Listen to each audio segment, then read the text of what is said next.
Good morning students. हमने last video में वारिस कौन इस संवादात्मक कहानी की लेखिका विभा रानी के बारे में देखा था, उनका परिचय पढ़ा था, गद्य संबंधी पढ़ा था कि किस तरह इस पाठ में हम लोगों को कौन कौन सी बातें सीखनी है, कौन कौन सी बातें दी गई है, ये हमने देखा था। तो आज हम वारिस कौन यह पाठ का पूरा संवादात्मक कहानी के रूप में वाचन करेंगे और इसे समझेंगे भी। चलिए, सेकंड नंबर वारिस कौन, जिसकी लेखिका है विभा रानी। एक राजा था, उसकी 4 बेटियां थी। राजा ने सोचा कि चारों में से जो सबसे ज़्यादा बुद्धिमती होगी, जो सबसे ज़्यादा बुद्धिमान होगी, उसे ही वह अपना राजपाट सौंपेगा। इसका फैसला कैसे होगा फिर? राजा सोचने लगा। बहुत देर सोचने के बाद उसे एक उपाय सूझ गया। उसने क्या किया कि अपने चारों बेटियों को एक दिन अपने पास बुलाया। सभी चारों बेटियों को क्या किए? गेहूं के 100 दाने उनके हाथ में दे दिए। उन 100 दानों का क्या करना है?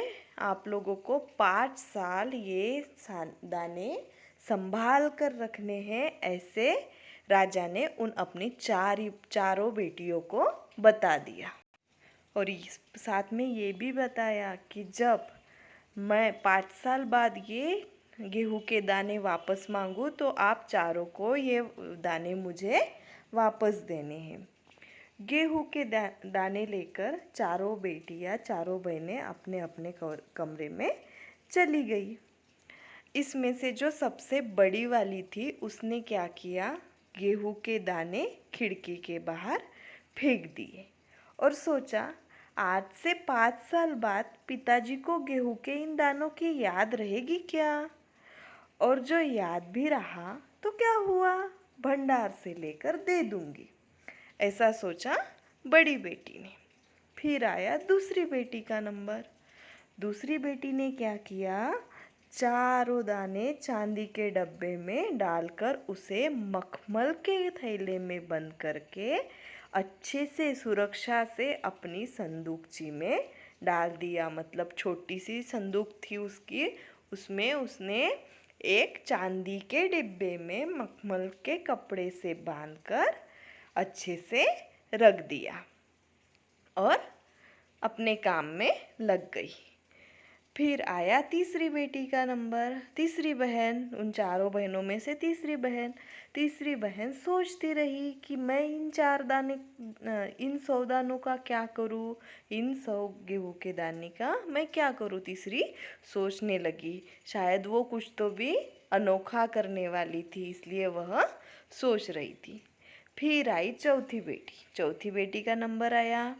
चौथी बेटी ने क्या किया? चौथी बहुत छोटी थी, बहुत शरारती थी, उसे शरारतें करना बहुत पसंद था और उसे गेहूं के भुने दाने, हम लोग जो कढ़ाई में भूनते हैं ना दाने, वैसे उसे दाने गेहूं के भुने हुए बहुत पसंद थे। तो उसने क्या किया? वो 100 दाने लिए और भुनवा कर खा डाले। इस तरह चारों बेटियों ने उन 100 दानों का अपनी अपनी तरह से 5 सालों के लिए बंदोबस्त कर दिया।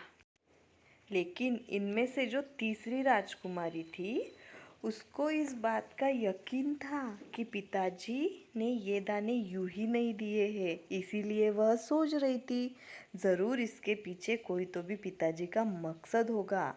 पहले तो उसने अपनी दूसरी बहनों की तरह ही उन्हें सहेज कर रख देने की सोची, लेकिन वह ऐसा ना कर सकी। 2-3 दिनों तक सोचती रही। फिर उसने अपने कमरे की खिड़की के पीछे वाली ज़मीन में वे दाने बो दिए। समय पर अंकुर फूटे, पौधे तैयार हुए, दाने निकले। राजकुमारी ने तैयार फसल में से क्या किया? दाने निकाले और फिर से वो बो दिया। इस तरह वो 5 5 वर्षों में क्या हो गया, उसके पास ढेर सारा गेहूं तैयार हो गया।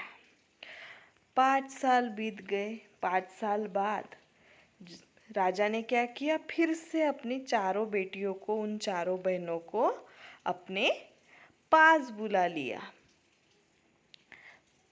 अपने पास बुला कर क्या करने लगा, वो उनको कहने लगा कि आज से 5 साल पहले मैंने तुम चारों को गेहूं के 100 दाने दिए थे और कहा था कि 5 साल बाद मुझे क्या करना, वापस लौटा देना। कहाँ है वे दाने? तो वो उस पर क्या हुआ कि जो राजा की बड़ी बेटी थी वो भंडार घर से जाकर दाने ले आई और राजा को दे दिया। राजा ने पूछा कि क्या ये वही दाने हैं जो मैंने तुम्हें दिए थे? पहले तो राजकुमारी ने हाँ कहा, बड़ी वाली राजकुमारी ने क्या कह दिया, हाँ कह दिया। मगर राजा ने फिर कड़क कर पूछा, गुस्से से पूछा। तब उसने सच्ची बात बता दी कि ये दाने मैंने कहाँ से लाए हैं, भंडार घर से लाए हैं। फिर राजा की दूसरी राजकुमारी का नंबर आया तो उससे पूछा, तुम्हारे दाने कहाँ हैं? तो दूसरी राजकुमारी अपनी संदूकची में से वो मखमल के कपड़े में जो उसने चांदी की डिब्बी में दाने रखे थे वो ले आई और राजा को दे दिए और बोली। राजा ने क्या किया, उसे खोल कर देखा, हाथ में दे दिए और वो दूर हो गई। और राजा ने खोल कर देखा तो क्या हो गया था, दाने सड़ गए थे। तीसरी राजकुमारी से पूछा कि तुमने क्या किया है उन दानों का? तो तीसरी ने क्या कहा कि मैं इसका उत्तर आपको अभी नहीं दूंगी, क्योंकि जवाब पाने के लिए आपको यहाँ से दूर जाना पड़ेगा और वहाँ आपको मैं कल ले चलूँगी। ऐसा तीसरी राजकुमारी ने कहा। अब किसकी बारी आई? अब आई छोटी राजकुमारी की। तो राजा ने छोटी राजकुमारी से पूछा कि दाने कहाँ है? तो उसने अपनी उसी बेपरवाही के साथ, उसी बचपने के साथ जवाब दिया, उन दानों की कोई कीमत है पिताजी? वैसे तो ढेरों दाने भंडार में पड़े हैं। आप तो जानते हैं ना कि गेहूं के दाने भुने हुए मुझे कितने अच्छे लगते हैं, तो मैं उन्हें भुनवा कर खा गई। आप भी ना पिताजी किन किन चक्करों में पड़ जाते हैं। इन सभी के उत्तर राजा ने सुने और राजा को बड़ी निराशा हुई। अब चारों में से उसे सिर्फ अपनी छोटी वाली बेटी के ऊपर क्या था, भरोसा था, कि उम्मीद थी कि थोड़ी सी इसने कुछ तो भी किया होगा। तो दूसरे दिन राजकुमारी राजा के पास आई। उसने कहा, चलिए पिताजी, मैं आपको दिखाऊं कि गेहूं के दाने कहाँ है। राजा रथ पर सवार हो गया।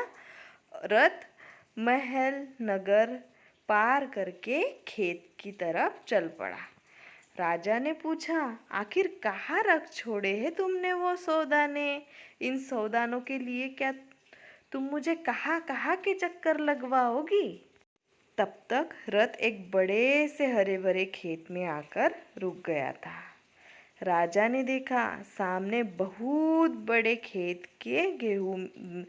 में गेहूं की फसल थी। उसकी बालियां हवा में झूम रही थी, जैसे राजा को कोई खुशी भरा गीत सुना रही हो। राजा ने हैरानी से राजकुमारी की ओर देखते हुए कहा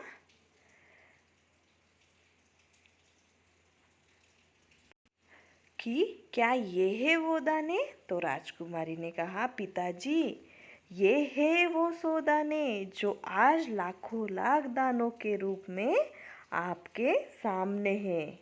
मैंने उन 100 दानों को बोकर इतनी अधिक फसल तैयार की है। राजा ने उसे गले लगाया और कहा, अब मैं निश्चिंत हो गया। तुम ही मेरे राज्य की सच्ची उत्तराधिकारी हो। ऐसा क्यों कहा राजा ने? क्योंकि उस तीसरी राजकुमारी ने यह तय कर दिया था कि उन 100 दानों का कुछ ना कुछ वो करेंगी, कुछ ना कुछ अच्छी बातें उससे मिलेगी। इसीलिए राजा ने हमें वो दाने दिए हैं, इसीलिए पिताजी ने वो दाने दिए हैं, इसलिए उसने उन 100 दानों को बोकर लाखों लाख दाने तैयार कर दिए और राजा को वो दिखा दिए। और राजा ने ये फैसला भी कर दिया कि उसका वारिस कौन था। उसका वारिस था उसकी तीसरी राजकुमारी, मतलब तीसरी बेटी। उन चारों बहनों में से तीसरी बहन थी राजा की वारिस। राजा की बात जो राजा की जगह लेने वाली थी वो थी तीसरी राजकुमारी। तो इस तरह हमने अपनी कहानी का वाचन किया और उसे समझा है कि किस तरह राजा ने अपना वारिस चुना, किस तरह किस चतुराई से राजा ने अपनी चारों बेटियों में से एक बेटी को होशियार समझते हुए चुन लिया। तो यहाँ पर अपना वारिस कौन यह पाठ समाप्त होता है। Thank you.